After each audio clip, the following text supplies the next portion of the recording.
ಒಂದು ಪೇರೆಂಟ್ ನನ್ನಲ್ಲಿ ಬಂದು ಒಮ್ಮೆ ಹೇಳಿದರು, ಮ್ಯಾಮ್ ಒಂದು ಟೀನೇಜರ್ ಹುಡುಗ ನನ್ನದೀಗ ತುಂಬ ಕಷ್ಟ ಆಗ್ತಾ ಇದೆ, ನನ್ನ ಹತ್ರ ಮಾತಾಡ್ತಾ ಇಲ್ಲ, ಸುಮ್ಮನೆ ಕೂತ್ಕೊಳ್ತಾನೆ, ಮನೆಯಲ್ಲಿ ನಾನು ಬಂದರೆ ಕೂಡ ಯಾರು ಬಂದರೂ ಕೂಡ ಅವ್ರ ಹತ್ರ ಮಾತಾಡೋದೇ ಇಲ್ಲ, ಅವನಷ್ಟಕ್ಕೆ ಅವನಿರ್ತಾನೆ ಅಂತ. ನಾನು ಕೇಳಿದೆ, ನಿಮ್ಮ ಬಿಸ್ನೆಸ್ ಏನು ಮಾಡ್ತಾ ಇದ್ದೀರಿ? ಆಗ ಹೇಳಿದರು, ಗ್ರಾಸರಿ ಶಾಪ್ ಇದೆ ನನಗೆ, ನಾನು ಬೆಳಿಗ್ಗೆ ಒಂದು 8 ಗಂಟೆಗೆ ಹೋದರೆ 10:30 ಆಗುವಾಗ ಮನೆಗೆ ಬರ್ತೇನೆ ಅಂತ ಹೇಳಿದರು. ಸೊ ಇದರಲ್ಲಿ ನಾವೆಲ್ಲ ಕೆಲವು ಅವರಿಗೆ ಪಾಯಿಂಟ್ಸ್ ಎಲ್ಲ ಹೇಳುವಾಗ ಯಾವ ರೀತಿಯಲ್ಲಿ ನೀವು ನಿಮ್ಮ ಮಕ್ಕಳ ಒಟ್ಟಿಗೆ ನೀವು ಕ್ವಾಲಿಟಿ ಟೈಮ್ ಸ್ಪೆಂಡ್ ಮಾಡ್ಬೋದು ಇದರ ಬಗ್ಗೆ ಹೇಳಿದ ತಕ್ಷಣ ಅವ್ರು ಏನು ಮಾಡಿದರು, ಒಂದು 10-20 ಐಡಿಯಾಸ್ ನಾವು ಅವರಿಗೆ ಹೇಳಿಕೊಟ್ಟಾಗ ಅವರಿಗೆ ಈಗ ಒಂದು 10 ದಿನದ ಮೊದಲು ನನಗೆ ಒಂದು ಕಾಲ್ ಮಾಡಿ ಅವ್ರು ಹೇಳಿದರು, ಅಲ್ಹಮ್ದುಲಿಲ್ಲ ನನ್ನ ಮಗ ನನ್ನ ಹತ್ರ ಮಾತಾಡ್ತಾ ಇದ್ದಾನೆ ಮ್ಯಾಮ್. ಈಗ ನನಗೆ ಹೇಗೆ ಆಗ್ತಾ ಇದೆ ಅಂದರೆ ಅವನ ಪರ್ಸ್ನಲ್ ಮ್ಯಾಟರ್ಸ್ ಕೂಡ ನನ್ನ ಹತ್ರ ಶೇರ್ ಮಾಡ್ತಾ ಇದ್ದಾನೆ ಅಂತ ಹೇಳಿ. ನನ್ನ ಹೆಸರು ಕನೀಸ್ ಫಾತಿಮಾ. ನಾನು ಈಗ 4 ವರ್ಷದಿಂದ ಕೌನ್ಸಿಲಿಂಗ್ ಮತ್ತು ಟೀನೇಜ್ ಮತ್ತು ಅವರ ಪೇರೆಂಟ್ಸಿಗೆ ನಾನು ಕೋಚಿಂಗ್ ಮಾಡ್ತಾ ಇದ್ದೇನೆ.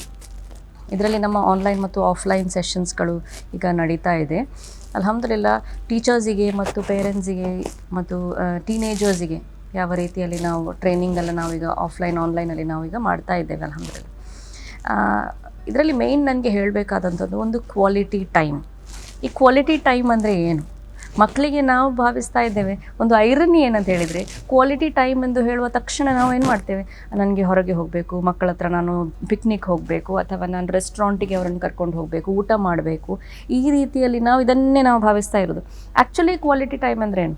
ಮಕ್ಕಳ ಒಟ್ಟಿಗೆ ನೀವು ಸ್ವಲ್ಪ ಹೊತ್ತು ಅವರ ಹತ್ರ ಕೂತು ಮಾತಾಡೋದು ಅಥವಾ ಏನಾದರೂ ಒಂದು ಮಾಡುವಂಥದ್ದು, ಇದಾಗಿದೆ ಕ್ವಾಲಿಟಿ ಟೈಮ್. ಅದು ಯಾವುದೇ ಆಗಿರಲಿ, ಅದು ಮನೆಯಿಂದ ಹೊರಗೆ ಹೋಗಿಯೇ ಮಾಡುವಂಥದ್ದು ಅಂತ ಅದಕ್ಕೆ ಒಂದು ಕಂಡೀಷನ್ ಕೂಡ ಇಲ್ಲ.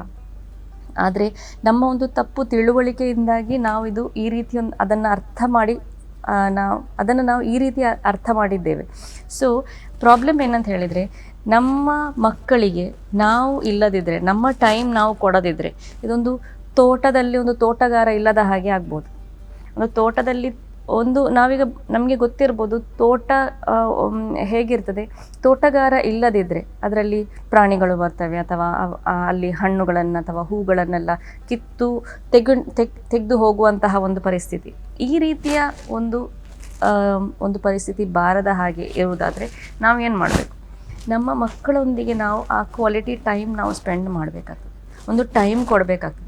ಈಗ ನಾವೇನು ಮಾಡ್ತಾಯಿದ್ವಿ, ಒಂದು ನೋಟಿಫಿಕೇಷನ್ ಬಂದರೆ ಸಾಕು, ಮತ್ತು ನಮ್ಮ ಅಟೆನ್ಷನ್ ಟೋಟಲ್ ಆಗಿ ನಮ್ಮ ಮೊಬೈಲ್ನ ಕಡೆಗೆ ಹೋಗ್ತದೆ, ನಮ್ಮ ಇಮೇಲ್ನ ಕಡೆಗೆ ಹೋಗ್ತದೆ. ನಾವು ಮಾಡುವಂಥದ್ದು ಏನು?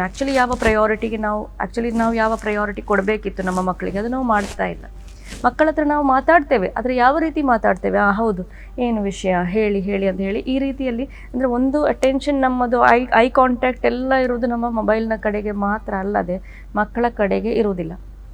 ಇದು ಯಾವಾಗ ನಾವು ಸ್ಟಾಪ್ ಮಾಡ್ತೇವೆ, ನಮ್ಮ ಕ್ವಾಲಿಟಿ ಟೈಮ್ ಹೆಚ್ಚಾಗ್ತದೆ, ನಮ್ಮ ಪರಸ್ಪರ ಸಂಬಂಧಗಳನ್ನು ನಮಗೆ ಸರಿ ಮಾಡ್ಬೋದು. ಇದು ನಾವು ಮಾಡದಿದ್ದರೆ ಪ್ರಾಬ್ಲಮ್ ಏನಂತ ಹೇಳಿದರೆ, ನಮ್ಮ ಮಕ್ಕಳು ನಮ್ಮಿಂದ ತುಂಬ ದೂರ ಸರಿತಾರೆ. ನಮಗೆ ಮತ್ತೆ ಅವರು ಯಾವಾಗ ನಮಗೆ ಅವರ ಅಗತ್ಯ ಇರ್ತದೆ, ಆವಾಗ ಅವರು ನಮ್ಮ ಕೈಯಿಂದ ತುಂಬ ದೂರ ಹೋಗಿರ್ತಾರೆ.